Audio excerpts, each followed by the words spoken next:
You will lose things you love. You will be misunderstood. There will be days when the world feels like it's collapsing around you. But that is not tragedy. That is life. And life was never meant to be easy. I, Marcus Aurelius, did not rise by avoiding pain.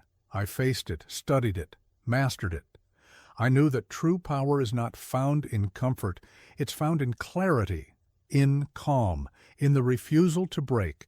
When everything around you falls apart, you must become the one thing that does not. You must be the rock in the storm. Subscribe to our channel if you're ready to master your mind, and tell us, where are you watching from? Look around you. What do you see? Chaos, uncertainty, a world that seems to spin faster with each passing day. The markets crash, relationships crumble, plans dissolve like morning mist. And in the face of this turbulence, what is your instinct? To run? To hide? To thrash against the tide of circumstance? Let me tell you what I learned in my years as Emperor of Rome, facing barbarian invasions, plague, betrayal, and the weight of an empire on my shoulders. The storm is not your enemy. Chaos is not your destroyer. They are your teachers, if you have the wisdom to stand still and listen. When everything around you falls into disorder, your first duty is not to act. It is to become still, absolutely still. Think of a lighthouse in a raging storm. Does it chase after ships? Does it move with the waves? No. It stands, it stays, it shines. That is your model. I've watched men of great promise shatter themselves against circumstances they could not accept. They thought strength meant constant motion, constant reaction. They didn't understand that true power often lies in stillness. In that moment when you plant your feet, straighten your spine, and face the tempest with quiet resolve. This is not passive acceptance. This is not weakness. This is the highest form of action, conscious non-reaction. When you stand still in chaos, you gain something invaluable: perspective. The ability to see clearly when others are blinded by panic. The power to choose your response rather than being driven by reflex. Remember, the storm wants you to move. It wants you to lose your footing. Every gust of misfortune, every wave of bad news, every bolt of unexpected change, they all conspire to knock you off balance. But you are not leaves in the wind. You are not driftwood on the waves. You are a conscious being capable of choosing your position. Here is what most don't understand. Stillness is not the absence of action. It is action of the highest order. It is the deliberate choice to maintain your center when everything screams at you to lose it. It is the discipline to keep your mind clear when others are clouded by fear. I faced the death of my children. I confronted betrayal from those closest to me. I shouldered burdens that would crush most men. And do you know what saved me? Not frantic activity, not desperate schemes. It was the ability to stand still in the storm, to let the winds howl without letting them into my mind, to let the ground shake without shaking my resolve. But let me ask you this: when was the last time you truly stood still? When chaos erupted in your life, did you immediately react, or did you first find your center? This is not natural. This is not easy. This is a skill that must be cultivated, a muscle that must be strengthened. Start small. When minor irritations arise, practice stillness. When small plans fail, practice presence. Build your inner stability in moments of minor chaos, so that when the great storms come, and they will come, you have the strength to stand unmoved. Remember, the world will test your resolve. Life will throw its full force against your foundations. But if you can master the art of standing still in the storm, you will discover a power that no external circumstance can touch. You will become the eye of the hurricane, the point of peace in the midst of chaos. This is your first lesson in staying strong when everything falls apart. Don't just do something. Stand there. Stand with purpose. Stand with presence. Let the storm rage and let it show you what remains when all the unnecessary things are blown away. Listen carefully to what I'm about to tell you, because this truth has been forgotten in your age of comfort. Pain is not your enemy. Your suffering is not a mistake. The obstacles you face are not punishment. They are the price of transformation, and that price must be paid in full. I have watched countless souls crumble because they believed life should be easy. They thought their discomfort was a sign that something had gone wrong. But here is what I learned through decades of ruling empire, through loss, through war, through the endless challenges that tested my resolve. Pain is the chisel that reveals your true form. Think of the sword. Does it resent the hammer? Does it curse the forge? Does it cry out against the intense heat that transforms it from crude metal into something magnificent? No. Without that violence of creation, it would remain forever formless, forever weak, forever unused. You are that sword, and life is your forge. But let me ask you this: how do you meet your pain? Do you run from it? Do you numb it? Do you wrap yourself in distractions and pleasures to avoid facing it? This is the path of the weak, and it leads nowhere worth going. Here's what most people don't understand about strength. It cannot be given. It cannot be bought. It cannot be wished into existence. Strength must be forged in the fires of challenge, tempered in the waters of adversity, and tested against the anvil of life itself. I lost my father before I knew him. I lost children, my own flesh and blood. I faced betrayal from those I trusted, weathered plagues that decimated my people, and confronted challenges that would have broken lesser men. But I did not merely survive these trials. I used them. Each one became a lesson, each pain a teacher, each loss a step toward unshakable resolve. The weak pray for an easy life. The wise pray for the strength to endure a difficult one. Because here is another truth your comfortable world has forgotten. Ease does not create excellence. Comfort does not forge character. It is only through confronting what hurts us, what challenges us, what seems to break us, that we discover what we truly are. Your pain has purpose. Your struggles have meaning. Every setback, every failure, every moment of suffering is charging a price. And that price buys transformation. But only if you're willing to pay it consciously, with full awareness, with complete acceptance. When you face loss, don't just endure it, study it. When you meet failure, don't just accept it, examine it. When pain finds you, and it will find you, don't just survive it. Use it. Let it teach you. Let it strengthen you. Let it reveal to you the parts of yourself that need tempering, the weaknesses that need fortifying, the attachments that need breaking. Remember this: the same fire that melts the weak metal forges the strong steel. The same pressure that crushes coal can create diamonds. The same trials that break some will build others. The difference lies not in the intensity of the challenge, but in how you choose to meet it. So stop asking for an easier life. Stop begging the gods to remove your burdens. Stop seeing your struggles as punishment. They are preparation. They are your forge, your hammer, your fire of transformation. Embrace the pain of growth. Welcome the discomfort of challenge. Accept the agony of transformation. Because these things you call obstacles, these trials, these setbacks, these moments of suffering, they are not blocking your path. They are your path. And here's the ultimate truth about pain and power. You will suffer either way. You will face pain whether you choose it or not. The only choice you have is whether that pain will break you or build you, whether it will be the fire that destroys you or the forge that recreates you. Choose wisely. Choose consciously. Choose to see your pain for what it truly is, not a curse to be avoided, but a price to be paid. A price that buys something priceless, the power to stand unshaken in a world that never stops shaking. You who seek peace in a chaotic world, listen carefully. Your greatest source of suffering is not the chaos itself. It is your desperate attempt to control what cannot be controlled. Your endless struggle against the unchangeable. Your resistance to what is. I have watched men destroy themselves trying to control the uncontrollable. Generals trying to control the weather. Politicians trying to control public opinion. Parents trying to control their grown children. Merchants trying to control the markets. all of them suffering, all of them failing, all of them missing the fundamental truth I learned through years of ruling an empire. Control is largely an illusion. Here's what most people don't understand. The universe operates on its own terms. Not yours, not mine, not anyone's. The rain will fall when it falls. People will think what they think.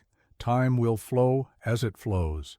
And your tight grip on how things should be is nothing but a prison of your own making. But let me ask you this. How much of your mental energy do you waste trying to control things beyond your power? How much peace do you sacrifice at the altar of if only and should have been? This is not wisdom. This is not strength. This is the behavior of a child who has not yet learned the boundaries of their power. In my years as emperor, I faced countless situations I could not control. Plagues that swept through cities, storms that scattered fleets, the opinions of senators, the actions of foreign kings. And do you know what I learned? True power lies not in trying to control everything, but in mastering the art of surrender. Not the surrender of the weak, who give up in despair, but the surrender of the wise, who understand the difference between what can and cannot be changed. This is the highest form of strength, to clearly see the boundaries of your control and to operate powerfully within them. What is within your control? Your thoughts, your judgments, your actions, your responses, your principles, your effort, your intentions, your attention. Guard these with all your might, for they are your true domain. What is not in your control? Other people's opinions, the weather, the past, the future, the economy, natural disasters, the actions of others, the outcomes of your efforts. Release these completely, for they were never yours to control. This is not passive resignation. This is not weak acceptance. This is the most practical philosophy you will ever learn, because when you stop wasting energy trying to control the uncontrollable, you can focus all your power on what you actually can influence. Think of the archer. She can control her stance, her breath, her aim, the tension in the bow, the moment of release. But once the arrow leaves the string, its path is determined by forces beyond her control. The wind, the movement of the target, the imperfections in the arrow itself. The wise archer gives everything to what she can control, then releases attachment to what she cannot. You must become like this archer in every area of your life. Give your absolute best to what you can control. Then release. Let go. Accept what comes without complaint, without resistance, without the poisonous thought that things should be different than they are. Here is a practice for you. Each morning, draw a clear line between what you can and cannot control in your day. Be ruthlessly honest. Then put all your energy into what falls on the side of your control. The rest? Let it be. Let it unfold as it will. Your peace lies in this distinction. Remember, the universe will not bend to your wishes. Other people will not dance to your tune. Time will not slow its march for your convenience. And this is exactly as it should be. Your power lies not in controlling external reality, but in controlling your response to it. So release your grip on the illusion of control. Stop fighting against the nature of things. Stop wasting your strength trying to bend reality to your will. Instead, become wise about where your true power lies. Let go of the rest. Let go with consciousness. Let go with dignity. Let go with the understanding that this release is not defeat, it is freedom. Because here is the paradox that few understand. True power begins the moment you stop trying to control what cannot be controlled. You want to be unshakable? Start by accepting that most things are beyond your control. You want to be powerful? Start by surrendering what you cannot change. You want to find peace? Start by letting go of the illusion that peace comes from controlling the world around you. This is your path to freedom, not in gaining control over everything, but in wisely choosing what to control and what to release. Master this distinction, and you master life itself. There is a great lie that your modern world has embraced, that you are your emotions, that your feelings should rule your actions. That emotional expression, undisciplined and raw, is somehow more authentic than emotional mastery. Today, I will show you why this thinking makes you weak and what you must do instead. Let me be clear. I do not speak of suppression. I do not advocate for becoming cold, unfeeling stone. As Emperor of Rome, I felt everything deeply, the weight of responsibility, the sting of betrayal, the grief of loss. But I learned something crucial. You can feel without becoming the feeling. You can experience emotion without letting it possess you. Here's what most people don't understand about emotional mastery. It's not about feeling less. It's about leading your emotions rather than following them. Think of emotions as horses pulling a chariot. They provide the power, the energy, the raw force of movement. But would you let the horses decide where to go? Would you remove the reins and hope for the best? Yet this is exactly what most people do with their emotional lives. They let anger drive their actions. They let fear make their decisions. They let grief define their identity. They mistake the horses for the driver and then wonder why their life keeps veering off course. But let me ask you this. When was the last time your anger made a situation better? When did your fear actually protect you from what you feared? When did your anxiety solve the problem it was worried about? Emotions are crucial signals, yes, but they are terrible masters. I have seen great men fall because they couldn't master their rage. I have watched brilliant minds paralyze themselves with anxiety. I have observed powerful leaders crumble under the weight of their unchecked emotions. And in each case, the pattern was the same. They didn't lose to their enemies. They lost to themselves. Here is the path to emotional discipline. First, you must create distance between yourself and your emotions. When anger rises, observe it as if from a height. When fear grips you, examine it as a physician examines a patient.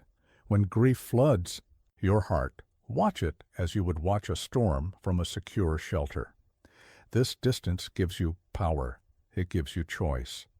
It reminds you that while you cannot always control what you feel, you absolutely can control what you do with those feelings. Second, you must question your emotions. When anger surges, ask, what judgment is causing this anger? When fear paralyzes you, inquire, what assumption is feeding this fear? When sadness overwhelms, examine, what expectation was not met? Because, here's another truth, emotions don't just happen to you. They arise from your judgments about reality. Change the judgment, and you change the emotion. Master your judgments, and you master your emotional life. Third, you must develop emotional stamina. Just as a warrior trains his body to endure physical hardship, you must train your mind to endure emotional turbulence. Start with small challenges. Practice maintaining clarity when minor irritations arise.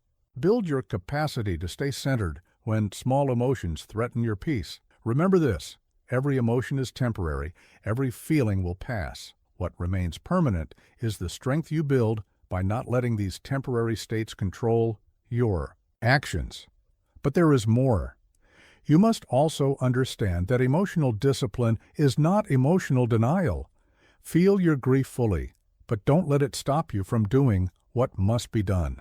Experience your anger completely, but don't let it drive you to actions you'll regret. Accept your fear entirely, but don't let it make your decisions for you. This is the mark of true emotional maturity, not the absence of feeling, but the ability to feel deeply while remaining steadfast in your principles, to experience emotions fully while keeping your reason intact, to let the waves of feeling wash through you without drowning your wisdom. Practice this. When emotion rises, pause, name it, observe it, question it. Not to suppress it, but to understand it. Not to deny it, but to master it. Let the emotion teach you about yourself, but never let it command you. Your emotions are not your enemies. They are not your masters. They are not you. They are weather patterns passing through the sky of your consciousness. Let them come. Let them go. But keep your feet planted firmly on the ground of reason. This is how you build unshakable strength, not by becoming emotionless, but by becoming the master of your emotional realm. Not by suppressing feelings, but by leading them with wisdom. not by denying your humanity, but by elevating it through conscious choice. So, feel everything, but become nothing. Let the emotions flow through you, but don't let them carry you away. Be the sky that contains all weather, yet remains unchanged by any storm. This is not just emotional control, this is emotional freedom. Listen carefully to what I'm about to tell you, because this truth could free you from a prison you may not even realize you're in. The opinions of others are not your concern. Their approval is not your mission. Their judgment is not your destiny. I speak to you not as someone who theorizes about this from a distance, but as one who faced the crushing weight of others' expectations daily. As Emperor of Rome, I lived under the constant scrutiny of millions. Senators, soldiers, citizens, foreign rulers, all of them with their own opinions, their own judgments, their own demands for who I should be and what I should do.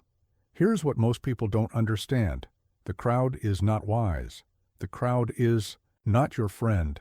The crowd is a storm of competing desires, contradicting opinions, and shifting loyalties. Today they praise you, tomorrow they condemn you, and neither their praise nor their condemnation has anything to do with your true worth. But let me ask you this. How much of your life is spent performing for an audience that doesn't matter? How many of your decisions are shaped by the imagined opinions of others? How often do you silence your truth because you fear what they might think? I have watched powerful men reduce themselves to puppets, dancing to the whims of public opinion. I have seen brilliant minds dim their light for fear of outshining others. I have observed strong souls bend and break under the weight of others' expectations, and in every case, they gave away their power to those who had no right to it. The truth is harsh, but liberating. Most people's opinions about you are based on incomplete information, filtered through their own fears, prejudices, and insecurities. They see not you, but a projection of their own hopes or fears. Their judgments reveal more about them than about you. So why would you make yourself a slave to such unreliable masters? Why would you build your life's foundation on such shifting sands? Here is what I learned through years of ruling an empire. You cannot control what others think of you. You cannot please everyone. You cannot be all things to all people. And more importantly, you should not try. Your task is not to manage others' opinions. Your task is to live according to your principles, to act with integrity, to pursue excellence, for its own sake, not for the applause it might bring, to do what is right, not what is popular. Think of the great tree that grows toward the sky. Does it ask permission from the other trees? Does it apologize for taking up space? Does it trim its branches to please the forest? No, it simply grows. As nature intended, as it must, as it should. You must become like this tree, rooted in your principles, growing toward your truth, unapologetic in your authentic expression of who you are. This does not mean you should be cruel or inconsiderate. It does not mean you should ignore all feedback or reject all counsel. But there is a world of difference between learning from others and living for their approval. Here is a practice for you. The next time you face a decision, ask yourself, if no one else would ever know about this choice, what would I do? If there were no praise to be gained, no criticism to be feared, what path would I choose? Let your answers guide you toward your truth. Remember, the crowd is fickle. What they praise today, they condemn tomorrow. What they worship in one era, they mock in the next. Their approval is a currency that loses value with every passing moment. Instead of seeking the approval of the crowd, seek the approval of your own principles. Instead of asking, what will they think? Ask, what is right? Instead of wondering, will they like this? Wonder, does this align with my truth? You may walk alone at times. You may face criticism. You may lose the approval of those who only loved you for what you could give them or who you pretended to be. Let them go. Their departure is not your loss. It is your liberation. Build your inner fortress. Make it so strong that no opinion can breach its walls. Make it so secure that no criticism can shake its foundation, make it so complete that no rejection can leave you homeless. Because here is the ultimate truth about the crowd. They cannot give you what you're really seeking. No amount of external validation can replace inner certainty. No volume of applause can drown out the voice of self-doubt. No quantity of likes, shares, or praise can fill the void that exists when you've abandoned your own truth. Your worth is not in their words. Your path is not in their preferences. Your destiny is not in their desires. Stand alone if you must. Walk your path if you dare. Speak your truth if you're brave enough. The crowd may not understand today, but history has always been written by those who dared to break away from the crowd. Let them talk. Let them judge. Let them misunderstand. Your task is not to convince them. Your task is to be so deeply rooted in your truth that what they think ceases to matter. This is true freedom, not the absence of judgment, but the absence of its power over you. In the space between what happens to you and what you do about it lies the whole realm of your power. This space, this gap between event and action, is where mastery is born or lost. I speak to you not as a philosopher isolated in contemplation, but as a man who faced daily provocations that could have sparked wars. As emperor, every hasty word could ignite conflict. Every reactive gesture could topple alliances. I learned, through necessity and practice, that the difference between reaction and response is the difference between wisdom and folly. Here's what most people don't understand. Reaction is easy. Response is art. Anyone can react. It requires no training, no wisdom, no self-mastery. A reaction is nothing more than your programming playing itself out, your fears and triggers, running their automatic sequence. But a response, that is something altogether different. But let me ask you this. When was the last time your instant reaction made a situation better? When did your quick temper, your sharp tongue, your immediate impulse actually improve things? Think carefully. Because in my experience, reaction almost always makes things worse. I have seen generals lose battles because they reacted to provocations rather than responding to strategic reality. I have watched politicians destroy their careers with a single reactive outburst. I have observed wise men reduce themselves to fools because they could not master the space between stimulus and action. The truth is both simple and difficult. Every time you react, you give away your power. Every time you respond, you claim it. Think of the difference between a reed and a rock in a stream. The reed reacts to every current, bending this way and that, completely at the mercy of the water's whims. The rock responds to the stream by remaining steady, letting the water shape it slowly, purposefully, over time. Which would you rather be? Here is the path to becoming one who responds rather than reacts. First, you must create space. When provocation comes, and it will come, train yourself to pause. Even a moment's pause can be the difference between wisdom and regret. This pause is not weakness, it is not indecision. It is the most powerful moment you have, the moment where you take back control from your automatic programming, from your ancient brain with its fight-or-flight impulses, from your inherited patterns of behavior.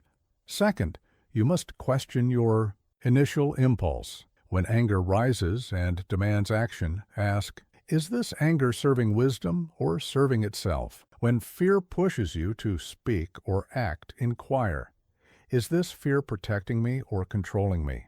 When hurt feelings urge retaliation, examine, will this reaction heal or harm? Remember, your first impulse is rarely your best counsel. It comes from your most primitive mind, concerned only with immediate survival, blind to long-term consequences.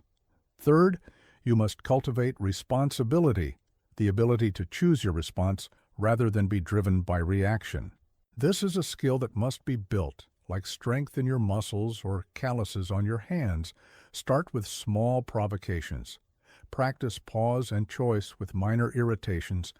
Build your capacity for measured response in safe situations so it will be available in crucial moments. Here's a practice for you. For one day, commit to pausing before every action. Whether it's answering a message, addressing a criticism, or making a decision, pause. Feel the space between stimulus and response. Observe your reactive impulses without following them. Then, choose your response with clear intention. Understanding this is crucial. Response is not passivity. Sometimes the wisest response will be swift and decisive action, but it will be action chosen, not action compelled. Action rising from wisdom, not from programming. Action serving your true purpose, not your immediate impulses. The mark of a mature mind is this: it can hold its position under pressure.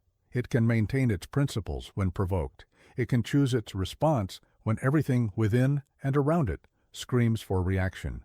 This is especially vital in your age of instant communication, where the world seems to demand immediate reaction to everything. Remember, the world's urgency is not your emergency. The crowd's hysteria need not be your state of mind. The collective reaction need not be your personal response. You must learn to stand apart from the reactive masses, to maintain your center when others lose theirs, to respond with wisdom when others react from fear. This is not just philosophy. It is practical power of the highest order. Because here's the ultimate truth about reaction and response.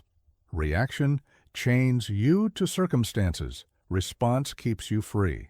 Reaction makes you a slave to what happens. Response makes you the master of what happens next.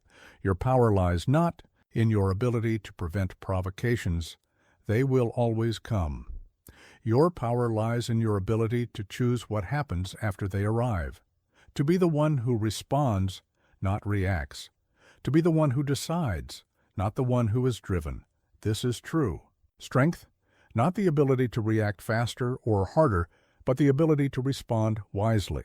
Not the power to strike back immediately, but the power to choose when and how or whether to strike at all. Master this space between stimulus and response. Guard it. Cultivate it. For in this space lies all your power to shape your life rather than be shaped by it. Listen carefully, because what I'm about to share with you is not just philosophy. It is survival. In a world that seems designed to break you, you must build something within yourself that cannot be broken.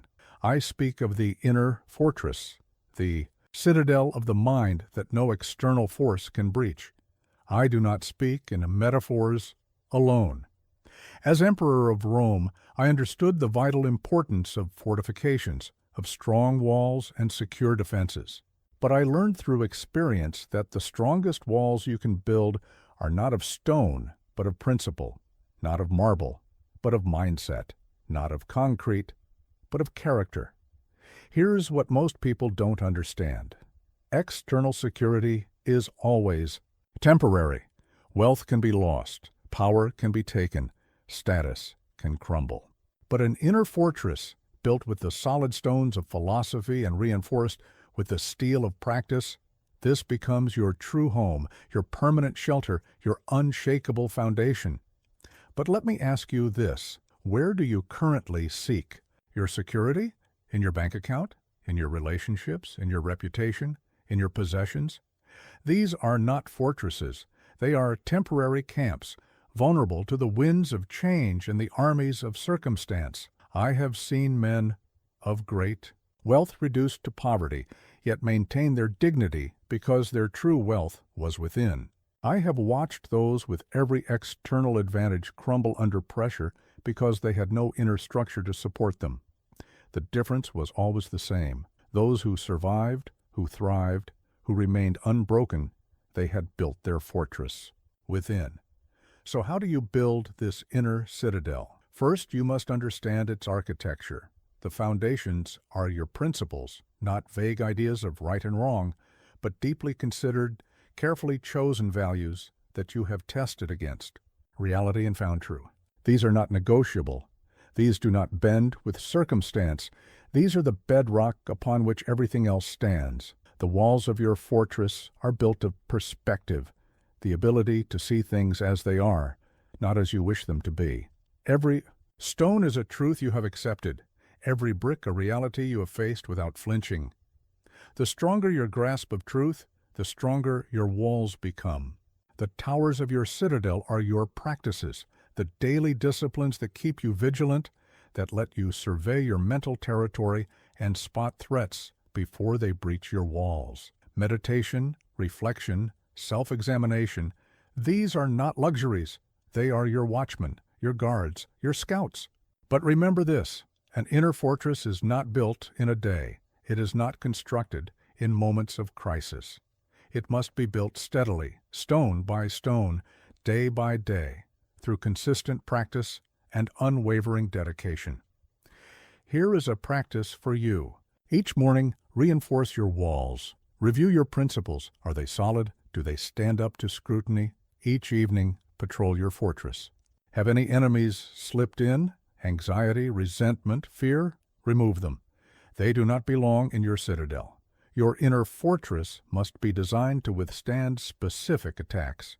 Against the battering ram of misfortune, you need the wall of perspective, understanding that external events cannot harm your true self. Against the siege of criticism, you need the storehouse of self-knowledge, confidence in your own worth regardless of others' opinions. Against the arrows of loss, you need the shield of acceptance, the understanding that nothing external is truly yours to keep. But here is what makes the inner fortress truly impregnable. It is not rigid. It does not resist. Like the finest fortifications, it is built to absorb blows, not merely repel them. Each attack, each challenge, each setback is transformed into another stone in your wall, another lesson in your wisdom, another test of your strength. Think of it this way. Every adverse event, every difficult person, every challenging circumstance, these are not your enemies. They are your architects. They show you where your fortress needs strengthening. They reveal the weak points in your defenses. They are, in their way, your teachers. This is crucial to understand. Your inner fortress is not an escape from reality. It is not a hiding place from life's challenges. It is the position of strength from which you engage with life. It is the source of your resilience, your peace, your unshakable center. From within your fortress, you can observe the chaos of the world without being swept away by it. You can engage in the battles of life without being destroyed by them. You can face loss without being lost, confront change without being changed, meet adversity without being broken by it. But remember, this fortress requires constant maintenance. Each day you must check its foundations. Are your principles still solid? Each day you must patrol its walls. Have any destructive thoughts breached your defenses? Each day you must strengthen its towers. Are your practices still serving their purpose? Because here is the ultimate truth about the inner fortress. It is not just a shelter, it is your true home. It is not just a defense, it is your source of power. It is not just a fortress, it is your freedom. In a world of chaos, be the one with unshakable foundations. In a storm of uncertainty, be the one with unwavering walls. In a battle of survival, be the one with an impregnable spirit. Build your fortress, guard it, maintain it. For when everything external falls away, and it will, this inner citadel will be your last and strongest line of defense. And from this position of inner strength, you can face anything. You can endure anything. You can overcome anything, not because you are removed from life's challenges, but because you have built something within yourself that no external force can destroy. There is a truth that most spend their lives avoiding, but which you must embrace if you seek true strength. Adversity is your greatest teacher. Your obstacles are not your enemies. They are your mirrors, reflecting back to you exactly who you are. I speak not from theory, but from the bloodied arena of experience. As emperor, each crisis showed me something about myself I could not have learned in comfort. Each challenge revealed aspects of my character that peace had hidden. Each difficulty served as a mirror, showing me where I was strong and where I needed strengthening. Here's what most people don't understand. You cannot know who you are until you are tested. You cannot understand your true character until it faces resistance. You cannot gauge your strength until it meets its limits. Adversity is not blocking your path to self-knowledge. It is the path. But let me ask you this. How do you meet your challenges? Do you curse them? Do you try to avoid them? Do you see them only as obstacles to be removed? This is the approach of the uninitiated, those who don't understand that every difficulty comes bearing a gift, the gift of self-knowledge. I have watched men face identical challenges with vastly different results. Some emerge stronger, wiser, more resilient.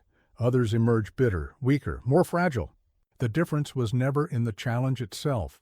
It was in how they used the mirror of adversity, what they chose to see in its reflection, what they decided to do with what they saw. Think of adversity as a mirror that shows you three reflections. First, it shows you your current self, your immediate reactions, your instinctive responses, your default patterns of behavior.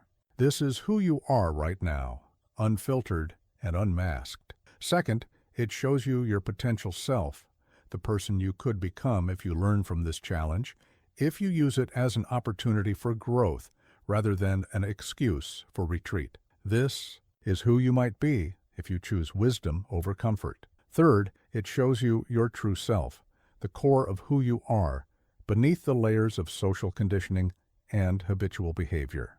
This is who you really are, revealed under pressure. Here is a practice for you. The next time you face a challenge, treat it as a mirror. Ask yourself three questions. What is this difficulty revealing about my current character? What opportunity for growth is it presenting? What truth about myself is it showing me? Remember, the mirror of adversity is brutally honest. It will show you things you might prefer not to see, your impatience, your pride, your fear, your attachment to comfort. Do not look away. Do not blame the mirror for what it reveals. These revelations are precisely why adversity is valuable. When you face loss, let it show you what you're attached to. When you face criticism, let it show you where you're defensive. When you face failure, let it show you where you need to grow. Each reflection, though perhaps painful, is a gift, if you have the courage to look at it directly. But there is more. You must not only look in the mirror of adversity, you must use what you see. Each reflection should prompt action. Each revelation should lead to refinement. Each insight should guide your growth. If adversity shows you your impatience, work on cultivating patience. If it reveals your pride, practice humility. If it exposes your fear, build your courage. The mirror shows you where work is needed, but you must do the work. This is crucial to understand. The purpose of adversity is not just to test you, it is to teach you. Not just to challenge you, but to change you. Not just to show you who you are, but to show you who you could become. Think of the finest sword blade. It does not achieve its sharpness by avoiding the whetstone. It becomes sharp precisely because it meets resistance, because it faces abrasion, because it endures friction. Your character is no different. Here is another truth. The bigger the challenge, the clearer the mirror. Small difficulties show you small things about yourself, but great adversity, it shows you everything. It reveals your core. It exposes your foundations. It illuminates your true nature. This is why you must not pray for an easy life. Pray instead for challenges that will forge your character. Seek not comfort, but growth. Ask not for fewer problems, but for greater wisdom to see their value as mirrors.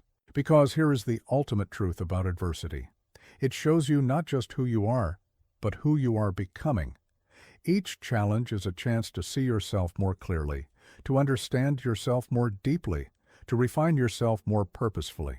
Let every setback show you something about yourself. Let every obstacle reveal something about your character. Let every difficulty reflect something about your nature. These reflections, properly used, become the tools of your transformation. Remember, the mirror of adversity is unbreakable. It will continue to show you what you need to see, whether you want to see it or not. Your only choice is whether to use these reflections for growth or to turn away and remain unchanged. Choose wisely, look deeply, learn constantly. For in the end, it is not the number of challenges you face that defines you. It is what you see in their reflection, and what you do with what you see. Listen carefully to what I'm about to tell you, because this may be the most important lesson of all. It is not the fall that defines you. It is how you rise. And the art of rising well is perhaps the most crucial skill you can master in this unpredictable life. I speak not as one who avoided falls, but as one who learned to rise from them with dignity. As emperor, my falls were public, my failures witnessed by millions. I learned that the manner of your rising matters more than the fact of your fall. Here's what most people don't understand. Everyone falls, everyone fails. Everyone faces moments of defeat or disgrace. This is not the exception to life. It is life itself. The only question that matters is, how will you handle the rising? But let me ask you this. When you fall, and you will fall, do you make a performance of your recovery? Do you seek sympathy for your struggles? Do you turn your rising into a spectacle? These are the actions of someone who has not yet learned the power of quiet strength. I have watched men turn their recoveries into grand performances, seeking attention and sympathy for their struggles. I have seen others rise silently, efficiently, with dignity intact. The difference was clear. Those who rose quietly gained power from their falls. Those who rose dramatically lost power in the process. The truth is both simple and profound. Your recovery needs no audience. Your rising requires no witnesses. Your return to strength demands no declaration. The quieter the recovery, the more powerful it becomes. Think of the sun after an eclipse. Does it announce its return? Does it apologize for its temporary darkness? Does it seek validation for its reemergence? No. It simply shines again, as is its nature. Here is the path to rising well. First, accept the fall without shame. Falls are not moral failures. They are events, nothing more. They are not statements about your worth, your future, or your potential. They are simply moments in time like any other. Second, resist the urge to explain, to justify, to narrate your fall to others. Your recovery is not a story that needs telling. It is not a performance that needs an audience. It is a personal process that gains power from privacy.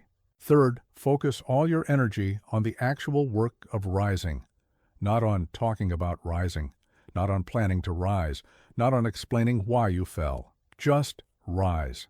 Take the next step. Do the next thing. Move forward without commentary. Here's a practice for you. The next time you fall, whether it's a personal failure, a professional setback, or a public mistake, commit to a quiet recovery. No announcements, no explanations, no drama. Simply begin the work of rising, silently and purposefully. Remember this: every word you spend explaining your fall is energy you're not using to rise from it. Every moment you spend seeking sympathy is strength you're not investing in recovery.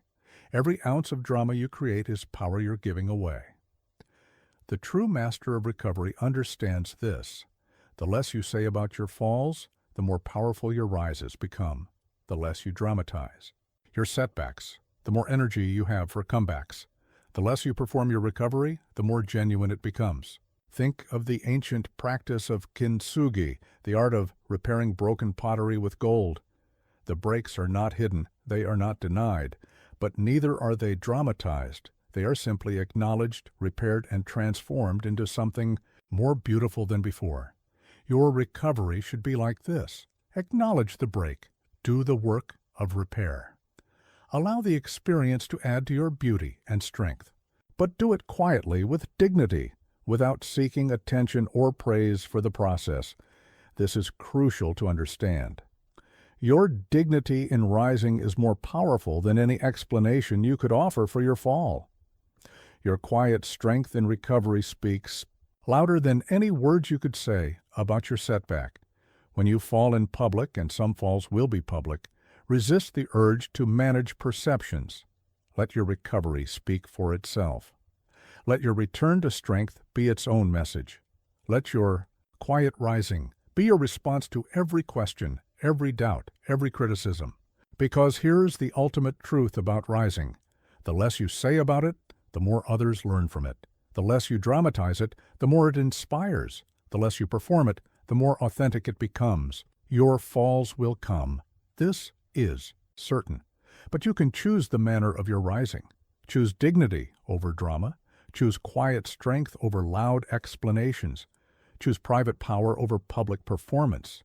Let your rising be like the dawn, inevitable, beautiful, and requiring no announcement. Let your recovery be like the changing of seasons, natural, powerful, and needing no explanation.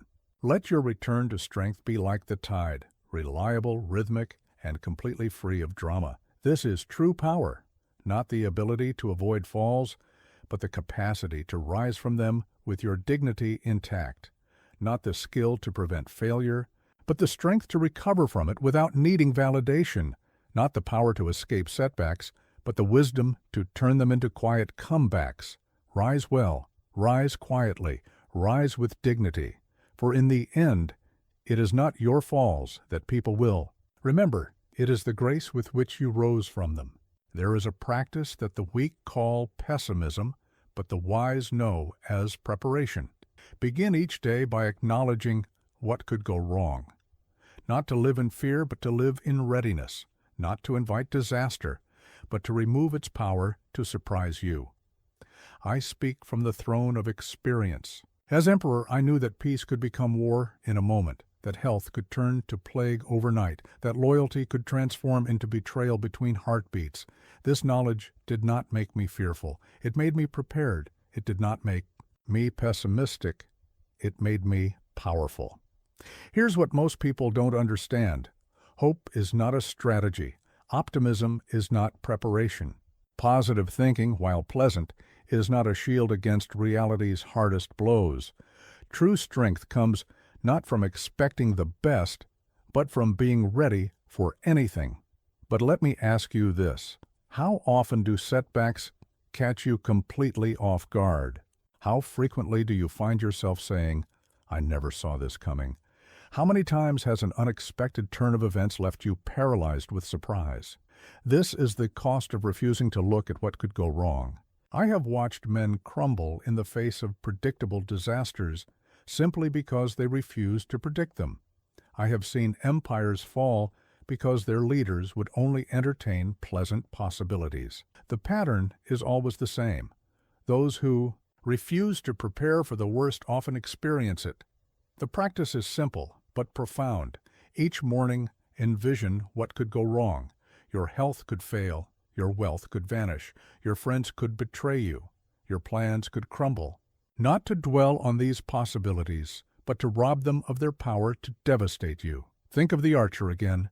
Before every important shot, they consider all that could go wrong. The wind could shift. The target could move. The string could snap. This is not defeat. This is preparation. This is not fear. This is wisdom. Here is the method. First, identify what you value most. Your health, your work, your relationships, your achievements. Now imagine losing each one. Feel the loss. Face the pain. Not to torture yourself, but to prepare yourself. Not to create anxiety, but to build resilience. Second, ask yourself, if this happened, what would I do? How would I respond? What resources would I need? What strengths would I call upon? This is not idle speculation. This is practical preparation. This is building your response before you need it. Third, and most importantly, accept that any of these things could happen, not might happen in some distant future, but could happen today. This acceptance is not surrender. It is freedom. When you truly accept that anything could be lost at any time, you gain the power to live fully now. Here is a practice for you. Each morning, spend a few moments contemplating what you could lose today: your job, your home, your reputation, your loved ones. Don't rush past the discomfort of these thoughts. Face them. Feel them. Then ask yourself, how would I handle this? What would remain even if this was lost? Remember, this practice is not about living in fear. It is about living in truth. It is not about expecting disaster, but about removing disaster's power to destroy you through surprise. When you are prepared for anything, you can live freely in the face of everything. This preparation has three powerful effects. First, it reduces fear. When you have already faced the worst possibilities in your mind, they lose their power to paralyze you in reality. Second, it increases appreciation. When you truly understand that everything could be lost, you value everything more while you have it. Third, it builds resilience. When you have mentally rehearsed your response to loss, you recover more quickly when loss actually comes. But here is what's crucial to understand. This practice is not about becoming cynical or bitter. It is not about withdrawing from life or refusing to hope or dream. It is about building a foundation so solid that you can hope and dream without fear, because you know that you can handle whatever comes. Think of it this way. A ship's captain hopes for fair weather, but prepares for storms. A general hopes for peace, but prepares for war. A wise ruler hopes for prosperity, but prepares for famine. This is not contradiction. This is wisdom. Your task is to become like these prudent leaders. Hope for the best, by all means. Work toward the best, certainly, but prepare for the worst. With equal diligence, let your hopes be unlimited, but let your preparation be thorough. Because here is the ultimate truth about preparation. When you are ready for anything, you are free to live fully in everything. When you have faced the worst possibilities, you can embrace the best realities. When you have prepared for loss, you can fully appreciate what you have. This is not darkness. This is clarity. This is not pessimism. This is power. This is not fear. This is freedom. To look unflinchingly at what could go wrong, to prepare thoroughly for possible disasters, to expect nothing while being ready for anything. This is the path to unshakable strength. Remember, life will test you. This is certain. The only question is, will the test find you prepared or surprised? Will it find you ready or caught off guard? Will it find you strengthened by anticipation or weakened by denial? Choose preparation over surprise. Choose readiness over comfort. Choose the power of negative visualization over the weakness of blind optimism. For in the end, it is not what happens to you that determines your fate. It is how ready you are for whatever happens. Listen carefully, because what I'm about to tell you goes against the grain of your accumulative age. True power often lies not in what you add to your life, but in what you eliminate from it. Strength comes not just from building, but from cutting away. I speak not in abstractions, but from bitter experience. As emperor, I learned that the greatest threats to an empire often come not from external enemies, but from internal weaknesses. The same is true of your life.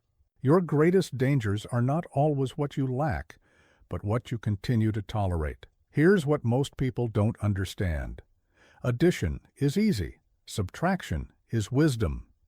Anyone can add more to their lives, more commitments, more relationships, more possessions, more activities, but it takes real strength to cut away what weakens you, even when, especially when, those things have become familiar. But let me ask you this. What are you carrying that dulls your edge? What relationships drain your energy rather than amplify it? What habits steal your power rather than increase it? What thoughts undermine your strength rather than build it? These are not idle questions. They are the beginning of your liberation. Have watched powerful men become weak because they could not bear to cut away what was weakening them. I have seen great potential wasted because people clung to habits, relationships, and thoughts that were quietly destroying them. The pattern is always the same. What you refuse to eliminate eventually eliminates your strength. The first cut must be to your illusions. Cut away the idea that you must keep everything and everyone in your life. Cut away the notion that more is always better. Cut away the false belief that elimination is loss. These illusions are your first and most persistent weaknesses. Think of a garden. The wise gardener knows that growth requires cutting. Dead branches must be pruned.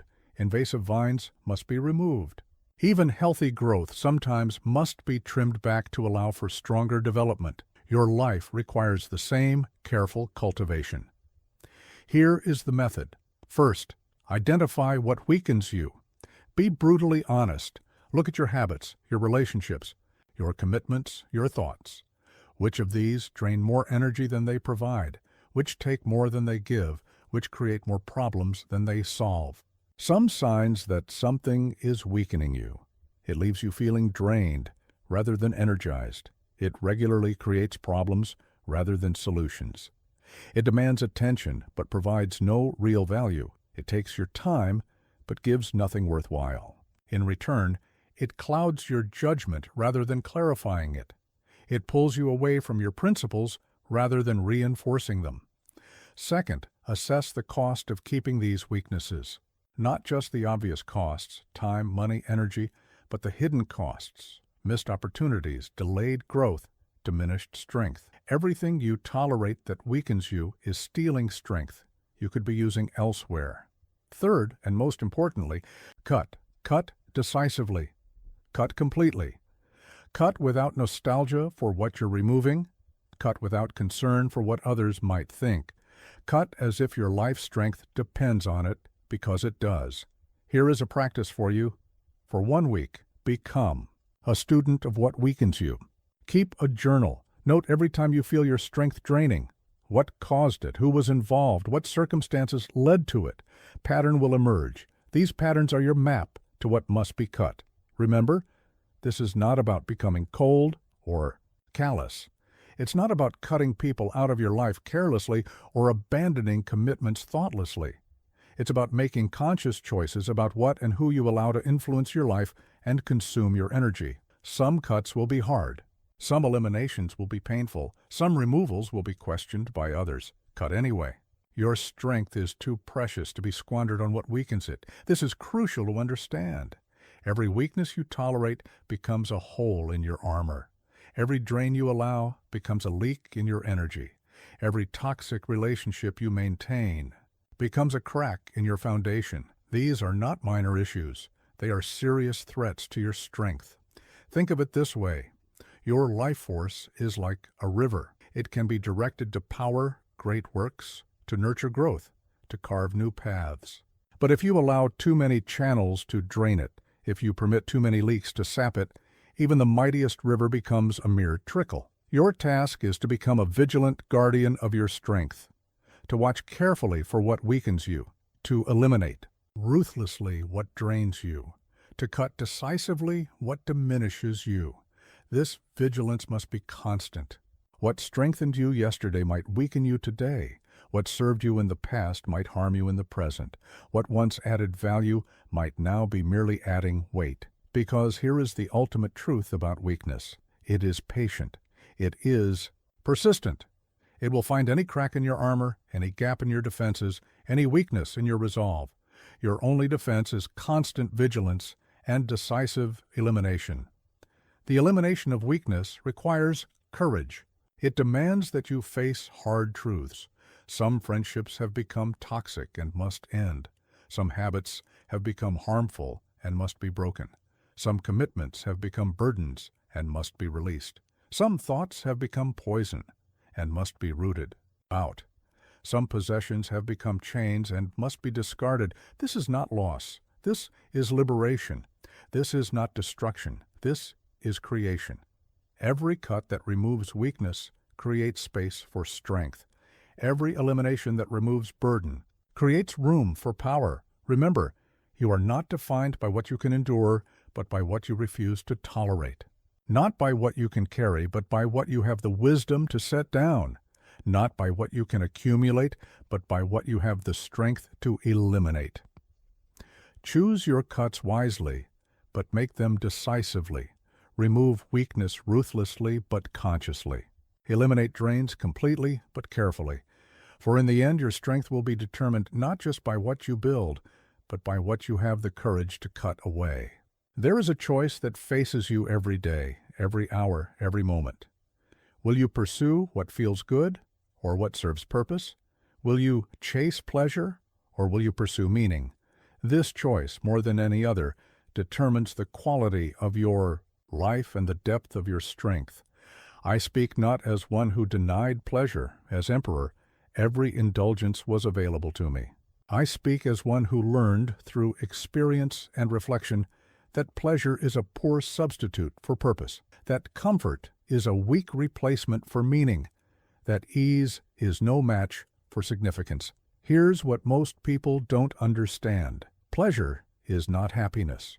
Comfort is not fulfillment. Entertainment is not joy.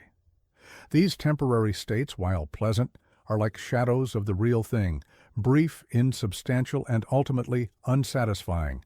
But let me ask you this. How much of your life is spent chasing momentary pleasures? How many of your decisions are based on what feels good rather than what serves purpose?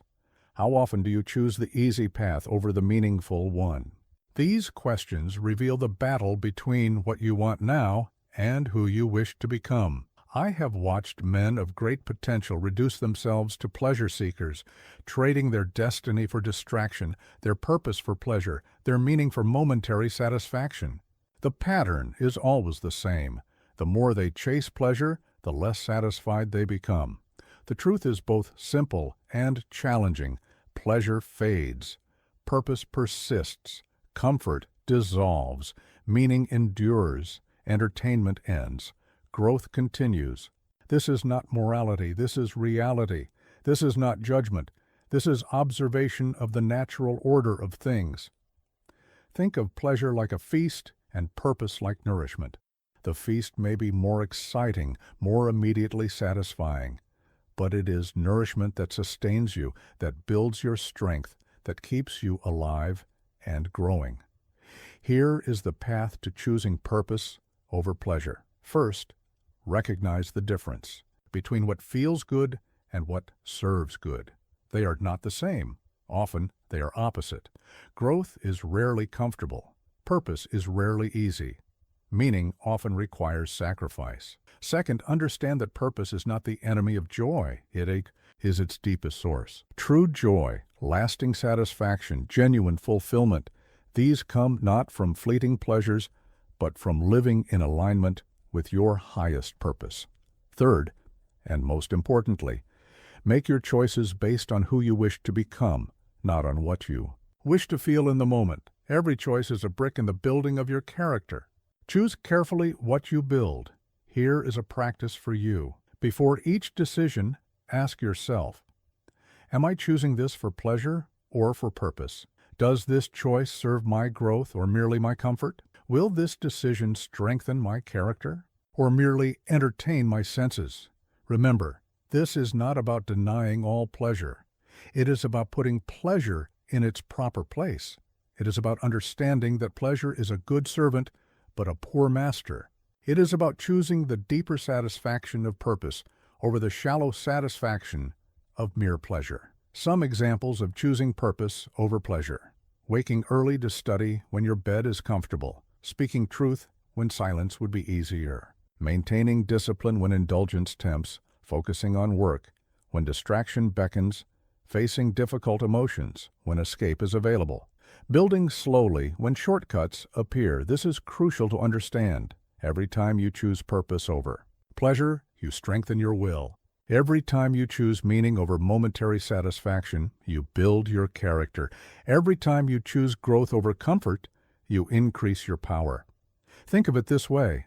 Pleasure is like the waves on the surface of the ocean, constant movement, but no real direction.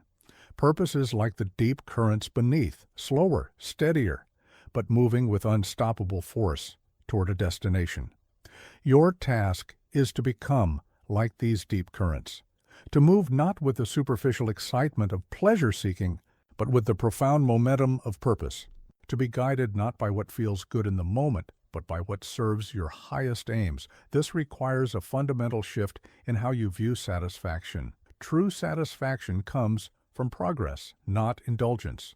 Real fulfillment comes from growth, not comfort. Lasting joy comes from meaning, not entertainment. Genuine peace comes from purpose, not pleasure. Because here is the ultimate truth about pleasure and purpose. Pleasure depletes. Purpose energizes. Pleasure demands more and more to provide the same satisfaction. Purpose provides deeper fulfillment the more you pursue it. The challenge is that pleasure is loud while purpose is quiet. Pleasure shouts for attention while purpose waits to be discovered. Pleasure promises everything now while purpose offers something greater later. But do not be fooled by pleasure's loud promises. Do not be seduced by comfort's easy embrace. Do not be distracted by entertainment's constant circus. These are not evil. They are merely insufficient. They cannot provide what your soul truly seeks. Your soul seeks meaning. Your spirit craves purpose. Your deepest self hungers for significance. No amount of pleasure can satisfy these deeper hungers. No quantity of comfort can fulfill these profound needs. Remember, you were not born for pleasure alone. You were not created for mere comfort. You were not designed for simple entertainment. You were made for meaning. You were built for purpose. You were created for significance. Choose accordingly. Choose consistently. Choose courageously. For, in the end, it is not the pleasures you enjoyed that will define your life. It is the purposes you served. There is a truth that will set you free if you have the courage to accept it. The world owes you nothing, not success, not happiness, not fairness, not recognition, not respect, not even an explanation. Understanding this is not defeat. It is the beginning of true power. I speak not from theory, but from the throne of experience. As Emperor of Rome, I could have fallen into the trap of entitlement, believing the world owed me its submission, its praise, its loyalty. Instead, I learned that even an emperor is owed nothing. Every good thing must be earned, every blessing must be deserved, every achievement must be won. Here's what most people don't understand. Entitlement is a prison. The belief that the world owes you something, anything, chains you to endless disappointment. It makes you a slave to expectations that reality has no obligation to fulfill. But let me ask you this. How much of your suffering comes from believing you deserve better? How much of your anger stems from thinking life should be fair? How much of your disappointment grows from the seed of entitlement? These are not comfortable questions, but they are necessary ones. I have watched men of great privilege destroy themselves with expectations. I have seen talented souls waste their gifts waiting for the recognition they thought they deserved. I have observed brilliant minds dim their light because the world didn't appreciate them as they felt it should. The pattern is always the same. Entitlement leads to expectation. Expectation leads to disappointment. Disappointment leads to bitterness. The truth is both harsh and liberating. You are owed nothing. Not by the universe, not by society, not by others, not even by life itself. Everything must be earned. Everything must be worked for. Everything must be appreciated as a gift rather than expected as a right. Think of nature itself. Does the lion expect its prey to surrender? Does the tree demand the rain to fall? Does the mountain insist on respect from the wind? No, they simply do what they must, without expectation, without entitlement, without demand. Here is the path to freedom from entitlement. First, release all expectations of what should be. Life should be fair. Says who? People should recognize your worth. Why? Success should come to those who deserve it, based on what law of nature? Second, transform your demands into aspirations. Instead of demanding respect, become respectable. Instead of expecting success, become valuable. Instead of requiring recognition, become exceptional. The shift is subtle but profound, from passive expectation to active creation.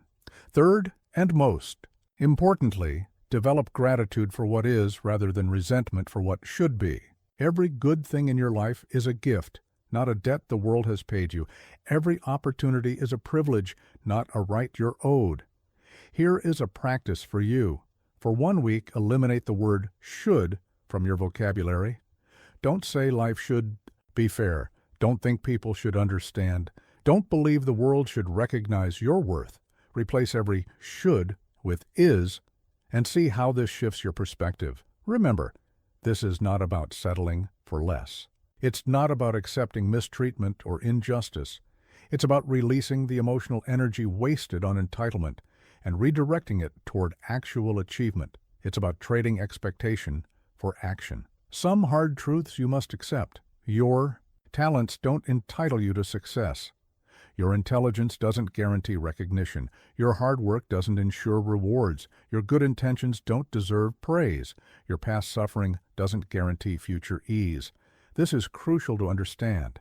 The release of entitlement is not the embrace of powerlessness, quite the opposite. When you truly accept that the world owes you nothing, you become free to create everything. When you release all expectation of what should be given, you gain the power to earn what you desire. Think of it this way. A farmer doesn't expect the earth to provide crops. He prepares the soil, plants the seeds, tends the growth, and remains grateful for the harvest. Your life requires the same approach, preparation, action, persistence, and gratitude. Your task is to become like this farmer, to work without guarantee, to plant without certainty, to persist without promise, to give without expectation of return. This is not weakness. This is the ultimate strength. Because here is the ultimate truth about entitlement. It makes you weak. It makes you dependent. It makes you a victim of expectations that reality has no obligation to fulfill. But when you release all sense of entitlement, you become truly powerful. This release creates several transformations, from expectation to appreciation, from demand to creation, from waiting to acting, from entitled to empowered, from victim to creator. Remember, the world's indifference to your expectations is not cruelty, it is reality. The universe's silence to your demands is not personal, it is natural.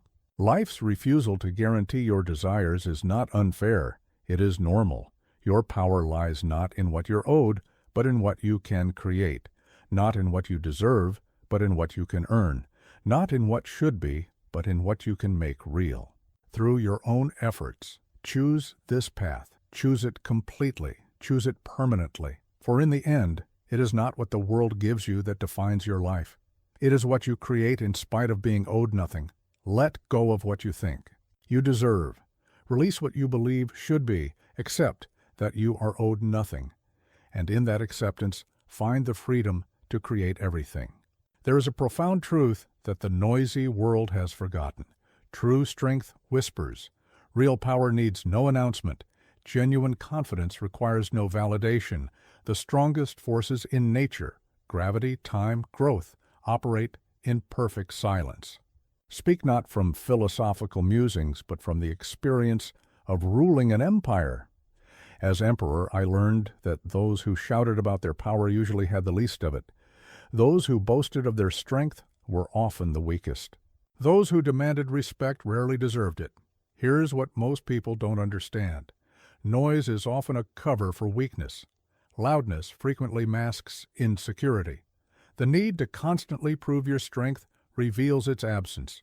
Real power, like deep water, runs quiet. But let me ask you this. Why do you feel the need to announce your strength? Why do you seek to prove your power?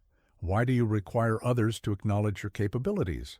These questions reveal the difference between appearing strong and being strong. I have watched men destroy their own power by trying too hard to display it. I have seen leaders diminish their authority by constantly asserting it. I have observed warriors lose battles because they were too busy proving their courage to actually exercise it. The pattern is always the same. The more you try to appear powerful, the less powerful you become. The truth is both subtle and profound. Real strength has no need to prove itself. True power doesn't require validation. Authentic confidence doesn't demand recognition. These qualities are self-sufficient, complete in themselves, needing no external confirmation. Think of the lion in the jungle. Does it roar to prove its strength? No.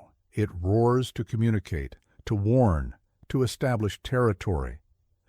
but it's actual hunting that is done in silence. It's real power that is exercised quietly. It's true strength that is demonstrated through action, not announcement. Here is the path to quiet strength. First, understand that real power needs no advertisement. The more you talk about your strength, the more you reveal your insecurity about it. The more you try to prove your power, the more you demonstrate your doubt in it. Second, let your actions speak for themselves. Don't tell people how strong you are. Be strong.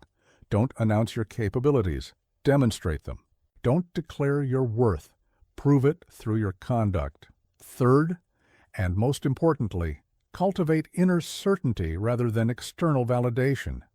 When you are truly strong, you don't need others to acknowledge it. When you are genuinely powerful, you don't require anyone's confirmation of it. Here is a practice for you. For 1 week, commit to exercising your strength without announcing it. Help without seeking credit. Lead without demanding recognition. Achieve without broadcasting it. Notice how much more powerful you feel when you're not trying to prove your power. Remember, this is not about becoming invisible or diminishing yourself. It's about understanding that true strength has its own gravity. It naturally draws others toward it without need for advertisement or announcement. The qualities of quiet strength: it acts without need for acknowledgement. It helps without seeking recognition. It leads without demanding attention. It achieves without requiring praise. It endures without complaining. It overcomes without boasting. This is crucial to understand. Quiet strength is not weak strength. Silent power is not absent power. Unannounced capability is not diminished capability. Often the quietest person in the room is the strongest, not because they're quiet, but because they have no need to be loud. Think of the mountain. It doesn't shout about its height. The ocean doesn't boast about its depth. The sun doesn't announce its power. Yet each of these is an unquestioned force of nature. Your strength should be like this: evident without announcement, powerful without proclamation.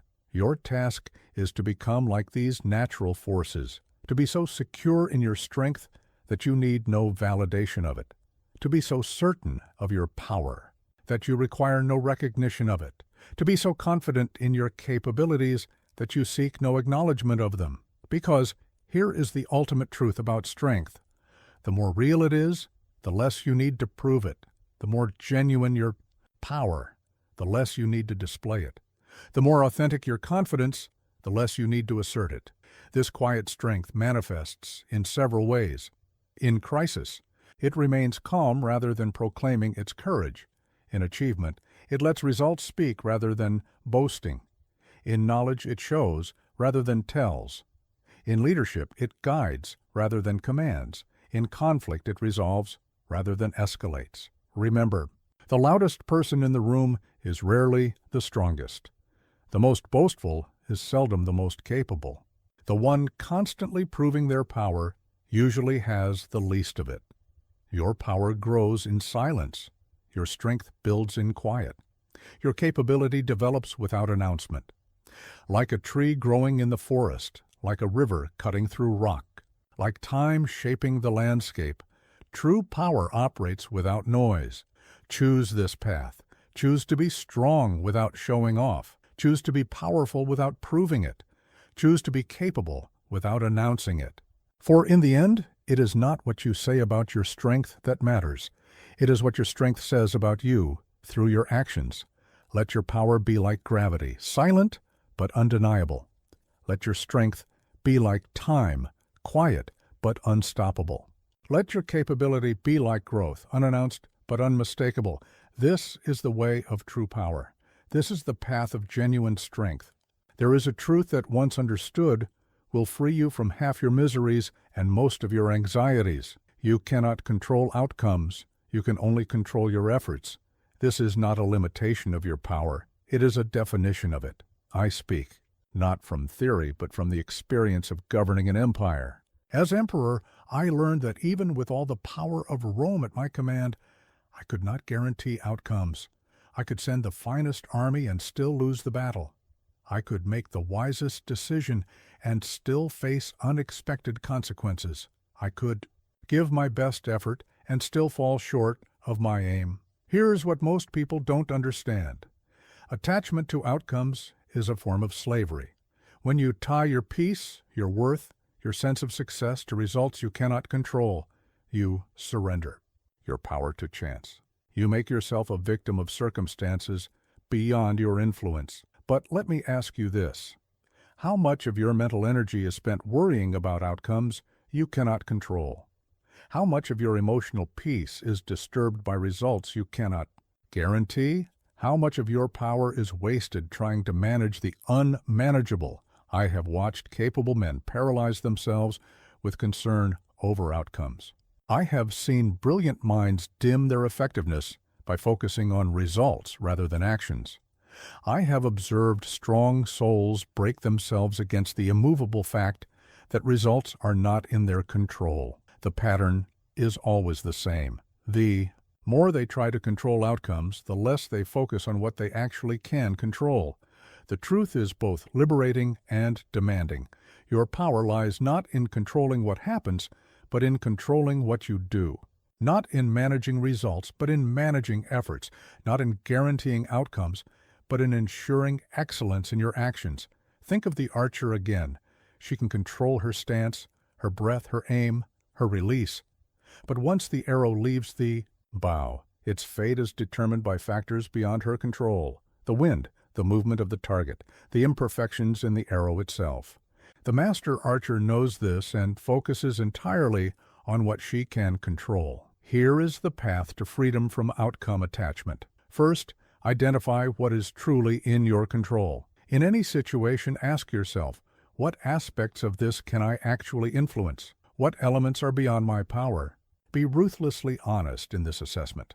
Second, invest your energy only in what you can control. Your effort, your preparation, your attitude, your responses, these are your domain. The weather, other people's reactions, the final results, these are not. Third, and most importantly, find satisfaction in the excellence of your effort rather than the success of your outcomes. Take pride not in what happens, but in how well you performed what was in your control. Here is a practice for you. Before any significant endeavor, write down what aspects are in your control and what aspects are not. Focus your attention, your energy, and your evaluation only on what you listed as controllable. Let go of the rest. Remember, this is not about lowering your aims. It's not about accepting mediocrity. It's about understanding where your true power lies and focusing your energy there. It's about being wise in where you invest your efforts and your emotions.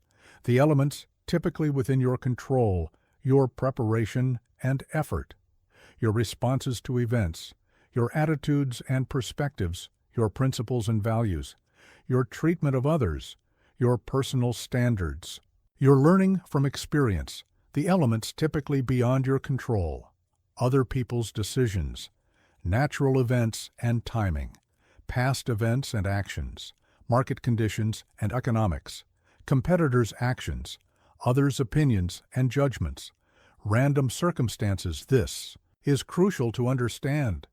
When you focus on what you can control, you become more powerful, not less. When you release attachment to outcomes, you perform better, not worse. When you concentrate on effort rather than results, you achieve more, not less. Think of it this way. A farmer cannot control the weather, the soil quality, or the market prices, but they can control when they plant, how they tend their crops, how they prepare for different weather conditions. The wise farmer focuses entirely on these controllable elements while remaining ready to adapt to the uncontrollable ones. Your task is to become like this farmer, to focus your energy on what you can influence, to invest your effort in what you can impact, to find your satisfaction in how well you perform what is within your power. Because here is the ultimate truth about control. The more you try to control what you cannot, the less control you have over what you can. The more you focus on outcomes, the less effective your efforts become. The more you attach to results, the less power you have to influence them. This focus on effort over outcomes creates several powerful shifts. from anxiety about the future to attention in the present, from worry about results to concentration on process, from fear of failure to commitment to excellence, from attachment to outcomes to pride in effort, from victim of circumstance to master of action. Remember, the world is full of factors you cannot control. Other people will make their own choices. Circumstances will unfold in their own way. Results will come as they will. Your power lies not in controlling these elements, but in controlling your response to them. Choose your focus wisely. Choose your efforts carefully. Choose your standards deliberately. For in the end, it is not the outcomes you achieved that define your character. It is the excellence of your efforts in what you could control. Let go of outcomes. Hold fast to effort. Release results. Grip tightly to action. For this is where your true power lies, not in controlling what happens, but in controlling what you do about it. Listen carefully to what I'm about to tell you, because this truth is often overlooked in your age of external solutions. Your mind, like any powerful weapon, must be sharpened daily. You cannot expect to think clearly in chaos if you have not trained your thoughts in calm. I speak not from idle speculation, but from the discipline of daily practice. As emperor, I wrote my meditations each morning, training my mind before training my empire. I knew that the quality of my thoughts would determine the quality of my actions, and the quality of my actions would determine the fate of Rome. Here's what most people don't understand. Mental strength is not a natural gift. It is not a talent you're born with. It is not an ability that comes automatically with age or position. It is a skill that must be developed through deliberate daily practice. But let me ask you this. How much time do you spend training your body compared to training your mind? How much effort do you put into strengthening your thoughts compared to strengthening your muscles?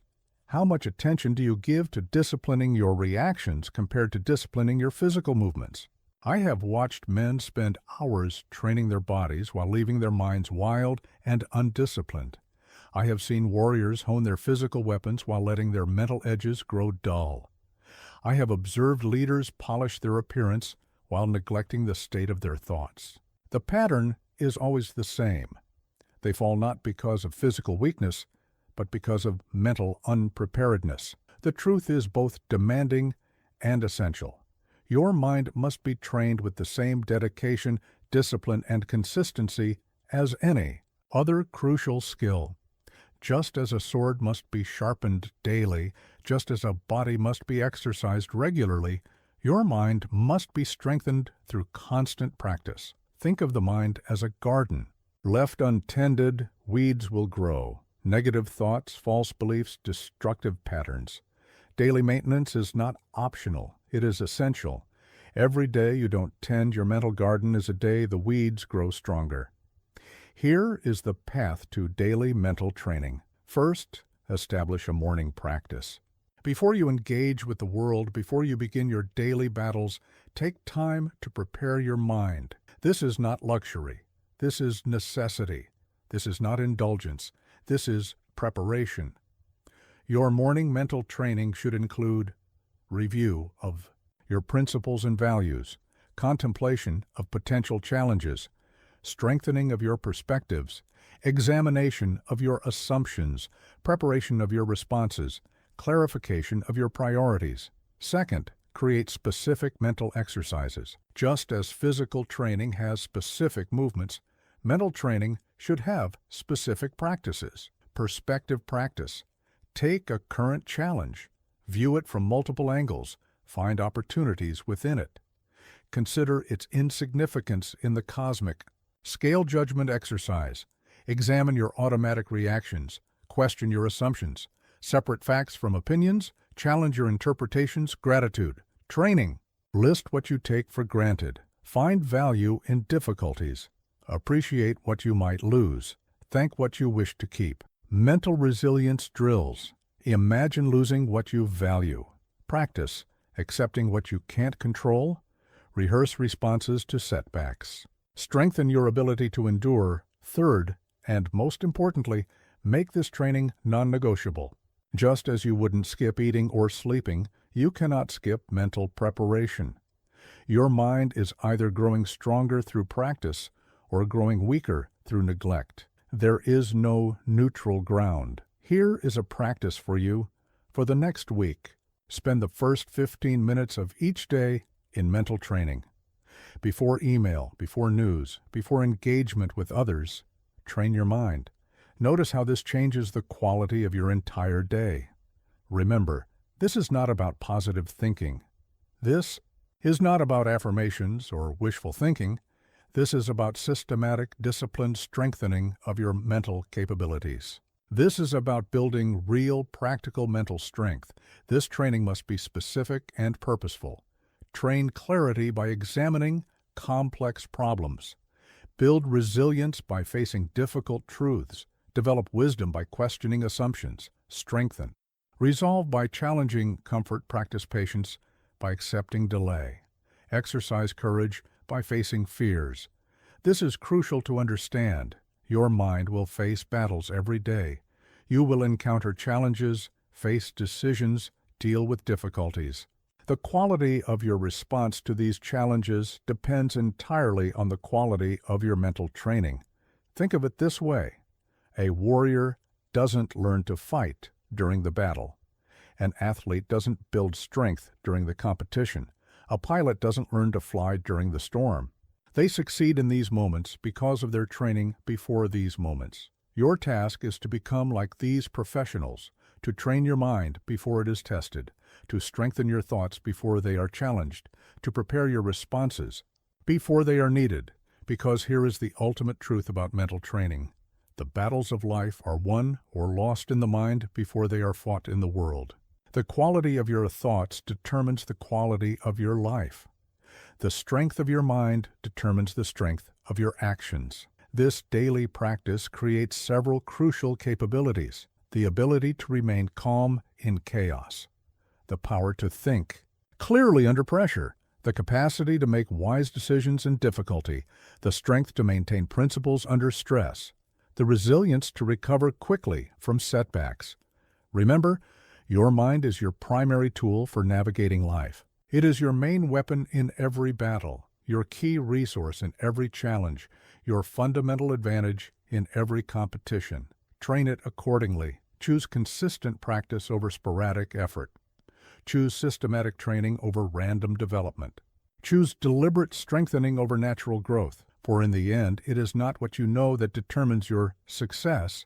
It is how well you have trained your mind to use what you know. There is a truth that most spend their lives avoiding, but which you must embrace. To live fully, you will die. Not in some distant, abstract future, but soon enough that every moment must carry the full weight of your presence. This is not morbid. Contemplation. It is the key to living well. I speak not from philosophical distance, but from intimate experience. As emperor, I saw death daily in battles, in plagues, in the natural course of life. I learned that accepting death's certainty doesn't darken life. It illuminates it. It doesn't weaken resolve. It strengthens purpose. Here's what most people don't understand. Life's brevity is not a tragedy to mourn, but a fire to fuel action. Its finite nature is not a limitation to lament, but a reason to live with urgency and intention. The shortness of life becomes a problem only when we waste the time we have. But let me ask you this: how many of your moments pass without your full presence? How much of your life slips by in half attention, in mindless routine, in purposeless activity? How often do you postpone meaningful action with the false promise of someday? I have watched men waste decades as if they had centuries to live. I have seen souls squander their precious moments as if time was an endless resource. I have observed lives lived so lightly that they left no mark upon the world. The pattern is always the same. They don't lack time, they lack the weight of presence in their time. The truth is both stark and empowering. You are dying every day. Each sunset marks a day that will never return. Each morning grants you a gift that will soon be gone. This knowledge, properly held, doesn't paralyze, it energizes. It doesn't depress, it focuses. Think of time as a currency that can only be spent once. You wouldn't throw away gold, yet how often do you throw away hours? You wouldn't waste diamonds, yet how readily do you waste days? You wouldn't squander a fortune, yet how easily do you squander the irreplaceable currency of your life? Here is the path to living with weight. First, accept death's certainty not as a distant concept, but as a present reality. Let it stand behind your shoulder as a constant reminder to live fully, to act meaningfully, to choose wisely. Second, bring your full presence to each moment. Half-lived moments are half-wasted lives. Partial attention is partial existence. Every action, every conversation, every decision should carry the full weight of your being. Third, and most importantly, make every action count. Not in the anxious sense of trying to do everything, but in the focused sense of doing what matters with complete dedication. Better to do few things with weight than many things lightly. Here is a practice for you. At the start of each day, remind yourself, I might not see another sunset. This day is not promised. How will I spend this unrepeatable gift? Let this thought guide your choices, shape your actions, determine your priorities. Remember, this is not about frantically trying to achieve more. It's not about filling every moment with activity. It's about bringing weight, significance, presence, meaning to whatever you do, whether grand or humble. The qualities of a life lived with weight, full presence in each moment, deliberate choice in all actions, deep engagement in relationships, careful selection of priorities, meaningful investment of energy, purposeful use of time, conscious creation of legacy. This is crucial to understand. Living with weight doesn't mean living without joy or spontaneity. It means bringing your full self to both your duties and your pleasures. It means being as present in your laughter as in your labor. Think of it this way. A great statue's power comes not from its size, but from its weight, the density of its presence, the gravity of its form. Your life should be like this, not necessarily long or large, but dense with meaning, heavy with purpose. Your task is to bring this weight, this full presence, this complete engagement to every moment you're given. If you rest, rest fully. If you work, work completely. If you love, love deeply. If you speak, speak truthfully. If you act, act decisively. If you create, create meaningfully. If you serve, serve wholeheartedly. Because here's the ultimate truth about life's brevity. It's not about having enough time. It's about bringing enough weight to the time you have. It's not about how many days you live. It's about how much living you bring to each day. This weight manifests in several ways. In conversation, full attention rather than divided focus. In relationships, deep presence rather than superficial. Connection. In work, complete dedication rather than partial effort. In decisions, careful consideration rather than casual choice. In actions, purposeful intention rather than mindless habit. Remember, the length of your life is outside your control. The weight of your presence within it is your choice. The number of your days is determined by fate. The significance of those days is determined by you. You will die, this is certain. But before that moment comes, you have the power to live. With such weight that your presence leaves an indelible mark on the world. To act with such purpose that each moment carries meaning. To exist with such fullness that each day contains a lifetime of living. Choose weight over lightness. Choose presence over distraction. Choose significance over comfort. For in the end, it is not how long you lived that will matter. It is how fully you inhabited the time you were given. Make every moment carry the full weight of your existence.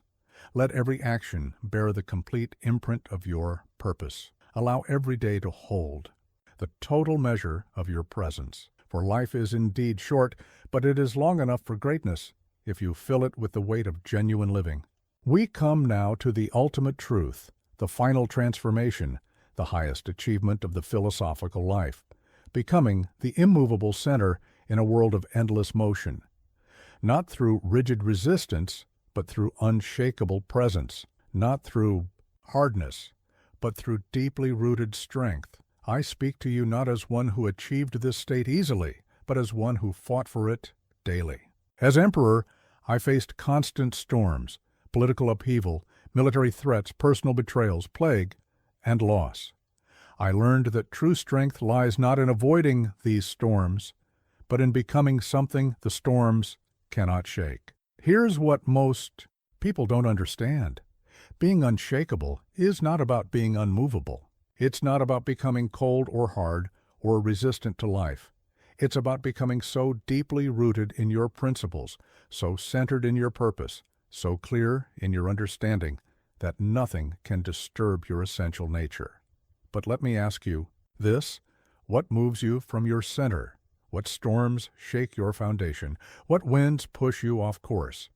These are not just external forces. They are revelations of where your roots need deepening. I have watched strong men break because their strength was rigid. I have seen powerful people fall because their power was brittle. I have observed great leaders fail because their stability was based on resistance rather than rootedness. The pattern is always the same. Those who try to resist the storms break. Those who become the rock endure. The truth is both challenging and liberating. You cannot stop the storms of life. You cannot prevent the winds of change. You cannot avoid the earthquakes of circumstance. But you can become something that no storm can break, no wind can move, no earthquake can shatter. Think of the ancient mountain. Does it fight the storms? Does it resist the rain? Does it struggle against the wind? No, it remains, simply and powerfully present, letting all things pass while maintaining its essential nature. Here is the path to becoming unshakable. First, establish your deepest principles. Not superficial rules, but fundamental truths that you have tested against reality and found unbreakable.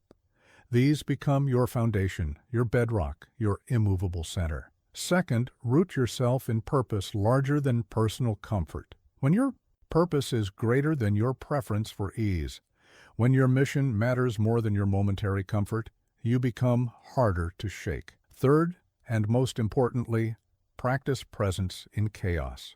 Don't wait for quiet to find your center. Don't wait for peace to find your strength. Learn to be the eye of the hurricane, the point of perfect calm in the midst of absolute chaos. Here is a practice for you.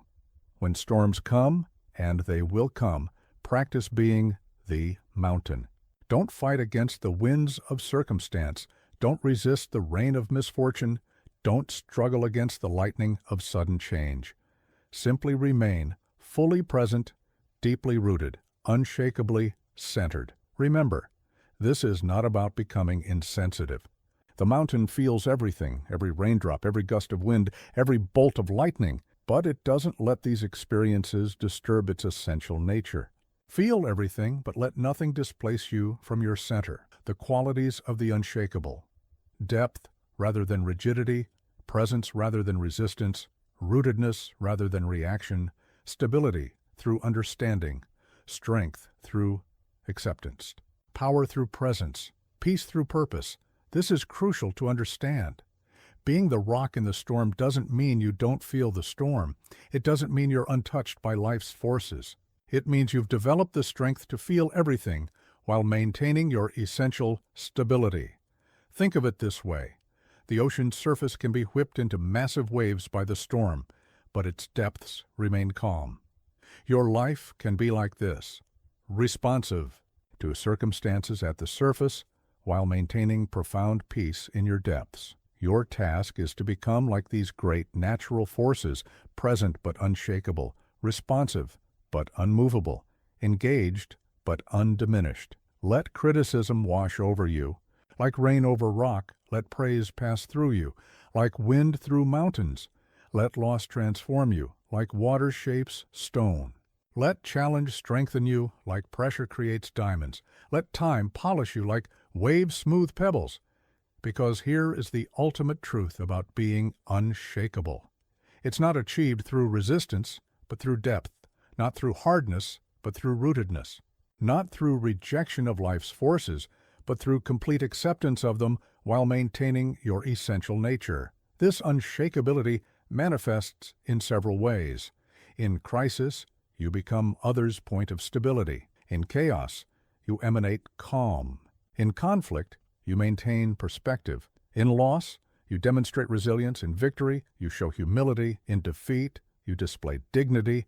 In all circumstances, you remain essentially yourself. Remember, the storm is not your enemy. Chaos is not your opponent. Change is not your adversary. They are simply the conditions in which you must demonstrate your strength, reveal your character, prove your rootedness. You become the rock not by fighting against the storm, but by developing such depth that no storm can reach it, such rootedness that no wind can move it, such clarity that no chaos can cloud it. This is your final transformation, from reactive to responsive, from resistant to resilient, from rigid to rooted, from fragile to foundational, from breakable to unshakable. Let the storms come. Let the winds blow. Let the earth shake. You remain present, powerful, and at peace. Not because you're disconnected from life, but because you're so deeply connected to your core that nothing can disconnect you from it. This is true power. This is real strength. This is the ultimate achievement of philosophical practice. To become so deeply rooted in truth, so firmly centered in purpose, so clearly grounded in understanding that you become the still point in a turning world. Be this presence. Be this peace. Be this power. For in a world of endless storms, the greatest service you can offer is to become something that cannot be shaken.